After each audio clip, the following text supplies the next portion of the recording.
Morning. Today I want to talk about social media and the quest for more people to be connected with. Whether you call them followers or whether you call them subscribers, it's pretty much the same thing. And this is something that on social media sometimes helps you out. Sometimes it means absolutely nothing. And I'm going to talk about that. You know, I've been doing social media, I guess we'll say, since 2004. There was a website called Rise back then, and it was the precursor to LinkedIn in a way. It was supposed to be business connections, and half of it turned out to be that, and I'm saying that with kind of a grain of salt because half of the groups that were on there were business related, but most of the people who showed up there were not business people. But it was entertaining, it was fun, it was cool, and I hooked up with a lot of people because it was something so brand new that just wanted to be a part of it. And then it faded out, and that's kind of how a lot of these things have gone. One of the things that we have that's changed now is that we don't have as many social media groups that have died out quickly. For instance, we can talk about Twitter, Facebook, LinkedIn, and YouTube. All of these started basically in the mid to late 2000s, and they're still around. Everything used to just kind of have a flash time period where, you know, it's the big thing for a couple of years and then it's gone. Sure, there's a lot of other things that have crashed and burned over all those years, but we've got these big four that have stuck around for a long time. And now Facebook is going to be changing its overall organization to Meta. I don't know. I just know the folks on Twitter seem to be having a lot of fun with it. And you know what? That's fine. I actually had to ask a couple of people, what the devil is the metaverse? I went to look it up, and then that didn't make any sense. And the only thing that finally made sense was, I guess I'm trying to figure out how to say this. Let's just say that I went through 4 or 5 different pages before I got to something where it talked about virtual reality. And I said, okay, that I know what that is. So anyway, let's talk about this thing for followers and subscribers. On Twitter, when Twitter first came out, I was somewhat fascinated by it for maybe 2 or 3 months. And it was the year that Barack Obama was running for president for the first time, and some of the stuff I started to see showing up was bothersome. To the point that I stopped basically subscribing to anybody or following almost anybody because I didn't want to hear that. I didn't want to see that. I was more depressed and upset than anything else. And there's going to be a common theme here. So I kind of slowed that down. But at a certain point, I realized that I could use that as kind of a marketing tool for myself. So I could share my blog posts. Once I started doing YouTube, because I hadn't started at that point, then I could share those things on there. I share things that other people write. I share things that I come across that I say, you know what? People who are following me, there may be some people who are interested in this kind of thing. So right now, I follow 882 people. I'm being followed by 4,508. So it's a 1-to-5 ratio, if you will.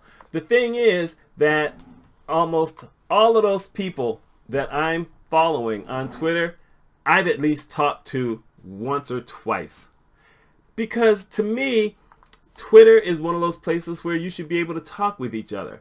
But I have stopped chasing followers on Twitter. I stopped a long time ago. There's a lot of articles out there about how to increase the number of people who follow you on Twitter. Yes, I do have the Twitter link in my profile here on the Facebook videos, here on the YouTube videos.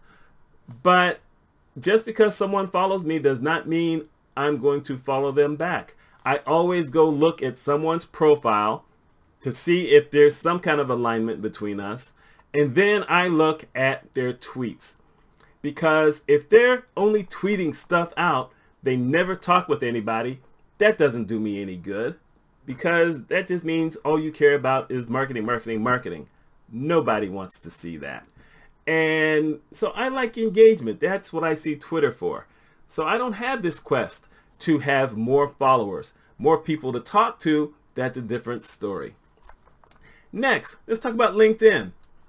LinkedIn, I was one of the first 600,000 people to subscribe to LinkedIn when it first came out. I know that because they sent me a cup, a coffee mug, which I have no idea where it is now because I don't drink coffee. And I have these bigger cups that I use to make tea in, because then I put it on ice, and I love to have my iced tea.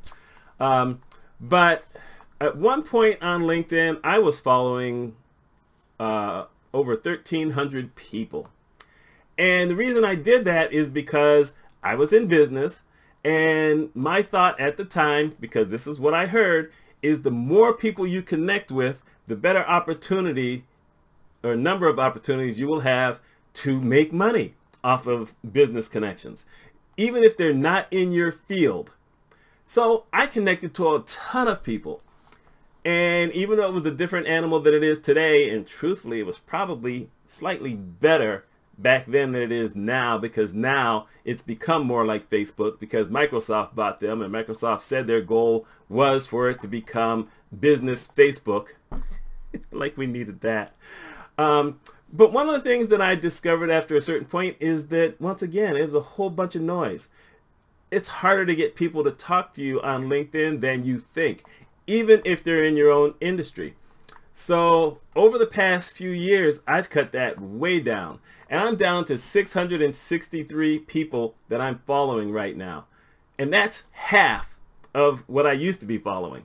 I'm in 2 groups on LinkedIn, and one of them I stay in mainly because I'm hoping to learn something. The other one is a group of people who should know at least some of what I know, but it turns out that almost nobody ever reacts to anything that's posted there. And it says there's like 5,000 people in that group, but you know, LinkedIn groups are kind of phony. You know, most people don't try to talk to anybody. I do. If I see something that's interesting and I read it, I leave a comment. And you know what? No one has ever come back and responded to a comment that I've left. It's like, okay, I've pasted it there and I'm totally gone. Well, if you're not going to get any engagement that way, then what's the point in having tons of people that you're following? Now, the other side of that is that I still have a bunch of people who are actually following me who aren't, there's people following me who I'm not following, which is kind of a cool concept because I share my business videos there. I don't share the videos on this channel all that often, but on my business channel, I share those videos and I share the writing that I do for business. And that sometimes blows up and I end up with, 2,000 or 3,000 views. And you have to understand that on LinkedIn, basically views means we've put it in their stream. We don't know if they actually saw it, but this seems to be something that you've had a few people who've interacted, so bam, it blows up.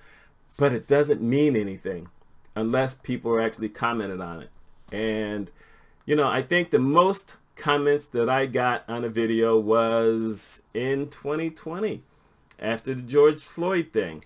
So, at that time you had a lot of people who were interested or felt like this is something they should be reading. And as one of my online friends, Sharon Hurley Hall, basically has said, there was a time period where all of a sudden we were relevant, and now we're still putting stuff out, but we're not as relevant anymore. It's a shame, but that's just life. Still, I stay on LinkedIn because I get to promote certain business things. But once again, I will like stuff that people put on that I follow, and I will comment on it. I don't comment on everything, but I comment on different things if I have something to say. I think engagement is really more important than the numbers. Now let's look at Facebook. I've never had tons of people on Facebook, but the truth is at one point on Facebook, I was connected to 551 people. I will say mainly friends. And the reason I say that is because there were people on Facebook I felt like I needed to be connected to because I knew them. But it turns out I didn't really know them as well as I thought I knew them. So over the years, I have reduced that number drastically. And now I'm down to 359 people. That's still a whole lot of people, but out of that 359 people, there are 355 of them who believe the same kind of things I believe in, who find the same kind of things I find funny. My relatives are in that group. And this is a bunch of relatives who, until Facebook, I didn't really talk to all that often because I didn't have an outlet to talk to them. And we didn't talk on the phone. I'd stopped going to family reunions because mom didn't want to go anymore, so I didn't go. And I mainly went for mom because mom knew most of these folks better than I did. Still, I'm connected to those folks. And you know what? I don't have that issue that a lot of other families have where they go to the family dinner and you have different views. One, I haven't gone to any family dinner since, oh my God. Well, I'll go back to 2000. Isn't that a shame? But that's when my dad was still alive. So I haven't been to any family dinners. But, you know, we all have a certain belief in a lot of things. It ain't religion, because I'm probably one of 2 atheists in the family, but, you know, that's okay. I can live my life that way. Still, I think 359 is fine. Obviously, Facebook changes things up, so you don't always see the posts that your friends are putting up. You know, your really good friends, you know, their algorithm is really strange. I hate the fact that they pick and choose. They used to have a thing where you could set up different groups of friends. So you could set up your close friends and you could set up your work friends or whatever. And then they just decided, nah, we're going to tell you who you're going to see. That's irksome. So because of that, why do I need way more people to be following me there? I don't. So I haven't tried there. Now let's talk about YouTube. YouTube is a little bit different, and I'm going to tell you why in a little bit. Back in April 2019, I did a video here where I said I wanted to get to 1,000 subscribers. And at that time, I had 420 subscribers. Now, in 2019, in a way, if you want to put it this way, I was celebrating 10 years on YouTube. And, you know, they were talking about all the influencers at the time who had hit 10 years and how they were, you know, supporting them and thanking them for that. And I'm thinking, well, you know, I've hit 10 years, but I got 420 subscribers, so that's really not much. Today, I have 594 subscribers, which means that I was averaging 42 new people beforehand, and now I'm averaging, you know, closer to 80, 85 a year in growth. That's not so bad, but it's still not getting me to that 1,000. But here's the difference on YouTube as opposed to the others. What I have noticed, because sometimes I go back and look at some of my old videos to see, you know, make sure that I'm not going to be restating certain things that I said before. And also because, you know, I'm sometimes curious, am I showing any kind of growth here mentally and how I'm doing the videos? I still don't know how to edit. One of these years I may learn how. But what I've noticed is that anytime I have a video that goes over 100 views, YouTube is advertising on it. But I can't advertise or I can't monetize until I reach 1,000 subscribers and what is it, 4,000 viewed hours, I think it is. But YouTube can. So in essence, in their own way, they may be making money off me. And I say that because I don't know if anyone's, you know, seeing a bunch. Actually, if someone watches one of those videos, they are going to make money because they don't have the skip ad thing. I've noticed that when I've been watching a lot of other videos from other people, is that you now see 2 opening advertisements. And the very first one always says, you know, video will start after we're done playing. So that's the one that's always going to be YouTube. They're making sure that, no, you're watching this and we're going to make money off of this. I don't know how much money they make, but you know, there's a ton of people who are on YouTube. So anyway, they're making money off of any video I have that's even mildly successful. I consider if I get to 100 views, that's pretty successful for me. I have one out there that's close to 50,000 if it's not more than 50,000.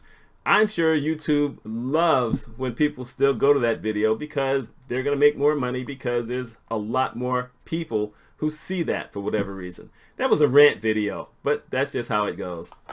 Still, because of that, my thought is, well, wait a minute, why not try to build myself up here so that I can monetize? And I understand how it works. You know, my friend Peter did this little summation on his video channel where he showed that just because you have enough followers so that you can monetize does not mean that it's your followers who are actually coming in and watching your videos. And he showed this thing where, you know, he has, I think, maybe 1,300 subscribers now. And he puts out these videos, and a lot of times it's either like 1 or 2 people who are viewing his video. I'm not even sure if he knows if it's me unless I leave a comment, because yeah, I'll admit I don't watch every single video. I know he doesn't watch every single one of mine, but one of the videos that he talked about and said, you know, here it is, and it only shows that I have 1 viewer who's a follower. And I thought about it and I said, well, wait a minute, you know, I watched that video, but I have my name hidden so that it doesn't show up anywhere if I like a video. That way, if there's something that really irks me, which is rare, then I can dislike it. But they don't need to know who I am. I don't need any of that. But still, I wondered, is it showing just me as the one who is the viewer? Or is it not showing me because I hide myself? Just an interesting question. I don't know how that works. But still, that's why I'd like to increase my numbers on YouTube. Because if YouTube's making money off me, why can't I make money off me? Still, I think that every person needs to look at their social media presence, if they have one, and say to themselves, okay, do I want just numbers? Do I need the glorification of that? Do I need that for my pride? Or is there a real need to do that? There are folks on LinkedIn, for instance, they call themselves lions, which basically means that every person they see, if they're not connected to them, they're going to connect with them, period.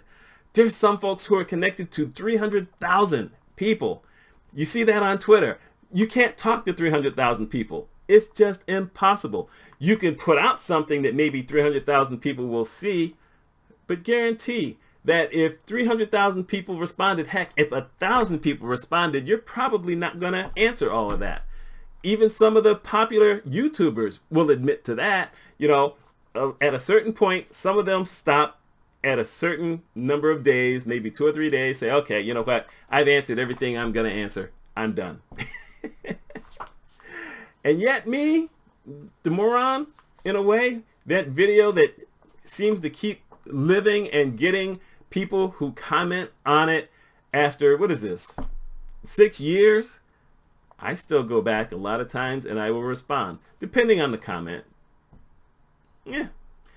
Anyway, how do you view followers?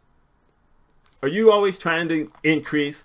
And if so, give me your reason why. I basically gave you my reason why I'm not trying to, except for YouTube. But let me know your thoughts on it. My name is Mitch Mitchell. I hope you all have a wonderful week.